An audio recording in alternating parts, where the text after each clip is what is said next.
Assalamualaikum warahmatullahi wabarakatuh.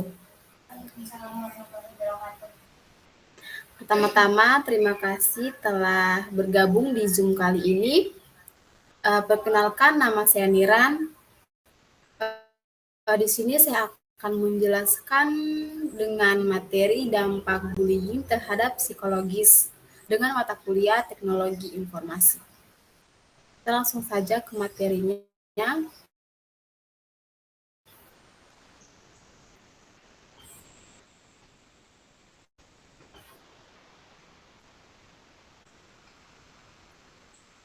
Untuk materi pertama itu, apa sih itu bullying? Dilakukan secara sengaja dan berulang kali oleh seseorang atau kelompok terhadap individu yang dianggap lebih lemah.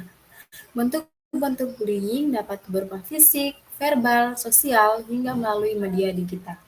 Fenomena ini tidak hanya terjadi di lingkungan sekolah, tetapi juga di masyarakat luas dan dunia maya. Bullying berdampak serius terhadap perkembangan psikologis korban, seperti menurunnya rasa percaya diri, timbulnya kecemasan, depresi, bahkan gangguan perilaku. Karena itu, pemahaman mengenai bullying sangat penting agar peserta didik, guru, dan masyarakat mampu mengenali tanda-tandanya, serta mengambil langkah pencegahan dan penanganan yang tepat. Nah, bentuk bullying itu contoh bullying berupa fisik itu kayak dia menghina temannya, kayak kau jelekmu, kau hitammu, kau gendut gitu. Nah, kalau verbal itu salah salah ulang-ulang. Bentuk-bentuk bullying itu ada 4. Yang pertama itu fisik, kayak dia pukul temannya, dia kunci temannya di satu ruangan, dia tendang temannya. Nah, kalau verbal kayak dia ejek begitu, dia bilang kau jelekmu, kau hitammu, kau gendut. Kalau sosial itu kayak dia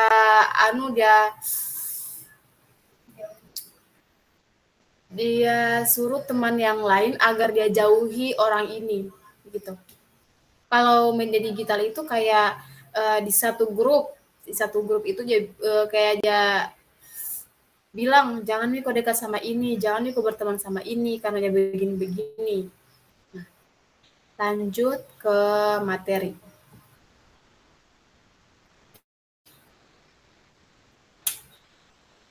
Materi pertama itu dampak pada kesehatan mental. Bullying dapat menyebabkan gangguan serius pada kesehatan mental. Korban sering mengalami stres dan kecemasan karena terus merasa takut dan tidak aman. Dalam jangka panjang, bullying bisa memicu depresi, membuat korban kehilangan semangat, merasa tidak berharga, dan menjauh dari lingkungan sosial. Harga diri mereka menurun karena terus menerima perlakuan negatif, dan hal ini menggunakan fokus serta prestasi. Hal ini mengganggu fokus serta prestasi. Jika tidak ditangani, bullying dapat menimbulkan trauma mendalam, bahkan mendorong korban pada perilaku berbahaya seperti menyakiti diri sendiri. Kalau ini seperti menyakiti diri sendiri ini seperti dia bunuh diri.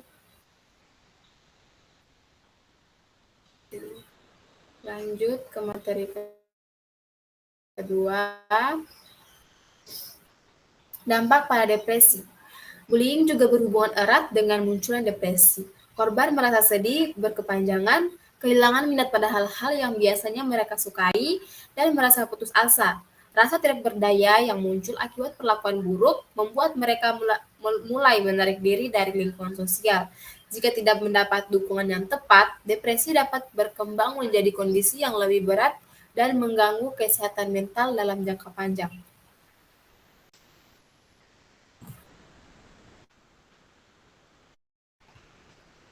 Selanjutnya, dampak pada perkembangan sosial. Korban bullying itu cenderung menjauh dari lingkungan sosial karena merasa tidak aman dan takut diejek atau disakiti.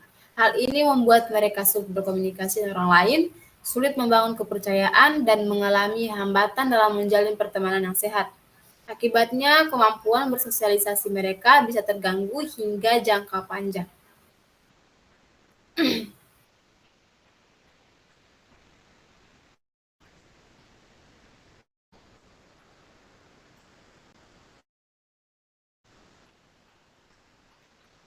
Dampak pada prestasi akademik.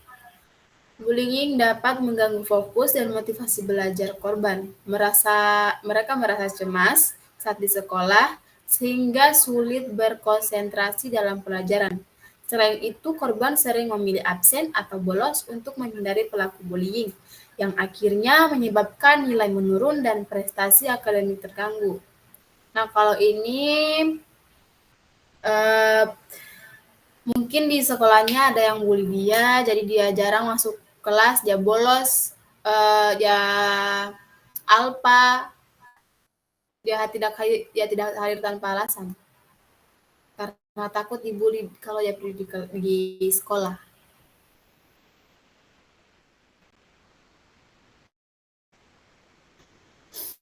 Selanjutnya, cara mencegah dan menangani bullying. Langkah-langkah untuk mencegah dan menangani bullying seperti berani melapor kepada guru atau orang tua, membangun lingkungan yang saling mendukung, meningkatkan empati di antara siswa, dan memberikan edukasi anti-bullying sejak dini. Tujuannya agar bullying bisa dicegah sebelum berdampak lebih buruk pada korban.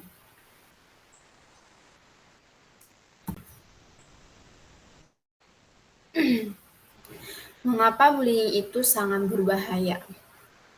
Bullying ini sangat berbahaya karena menghadirkan tekanan terus-menerus bagi korban. Korban hidup dalam rasa takut bahwa perilaku buruk tersebut akan terjadi lagi kapan saja. Lingkungan yang seharusnya menjadi tempat aman seperti sekolah atau rumah berubah menjadi sumber kecemasan. Ketidaknyamanan emosional ini membuat korban sulit merasa aman dan menurunkan kualitas hidup mereka.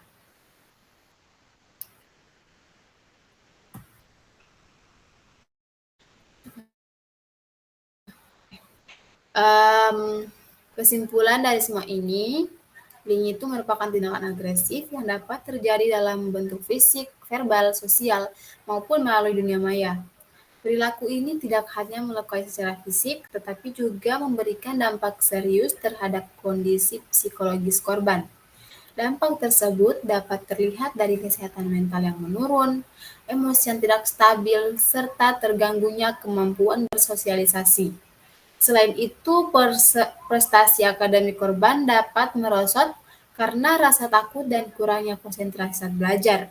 Upaya pencegahan dan penanganan bullying memerlukan peran aktif semua pihak, melalui dari korban, teman sebaya, guru, hingga keluarga.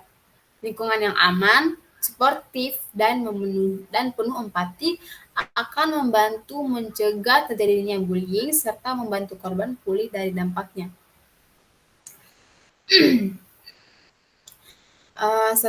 Sekian mungkin tadi yang saya bisa sampaikan. Uh, Lebih dan kurangnya mohon dimaafkan. Wassalamualaikum warahmatullahi wabarakatuh. Waalaikumsalam warahmatullahi wabarakatuh.